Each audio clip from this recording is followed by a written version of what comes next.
10.93. How do you feel about that? Very happy, thank you. Made some mistakes, could have had a snappier start, could have definitely held my form better towards the end, but kind of to run that time when we're so far out from the champs and be kind of comfortable with it as well, making mistakes. I was very happy. Yeah, so as a body of work this week, I guess, how would you sort of reflect on that? It's good. I would have loved obviously Oslo to be a bit snappier, but you guys have known me for a while. Sometimes I take early season races for what they are. You guys have watched me. Sometimes I'm like here and it's like, oh, she dropped 2/10, there she is.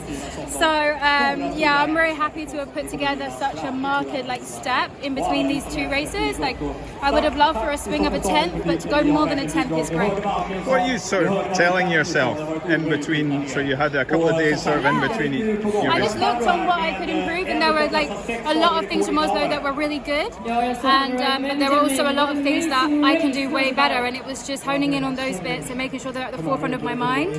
And I'm going to do exactly the same, with the rest of my hundreds. Is that part of what keeps you coming for more, is to sort of solve that puzzle, that there are so little margins I'm a builder, so I'm somebody that really loves to go from race to race and just adjust things and tweak things, and that's, I think, is part of the joy for me. So yeah. So what's next on the calendar for you? Paris. And will it then be into London?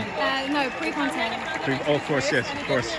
I love Cree, yeah. Yeah, so as you say, you're sort of a builder, so you don't want a big jeep, you just want... I'm really, really happy. 10.93 for me, with the start I could have just been a bit sharper, and again I could have held my form better, but those things for me are always, you work on them in training, but also as you race more and you get more race fit, those things also are things that get honed in as the season goes. So, yeah.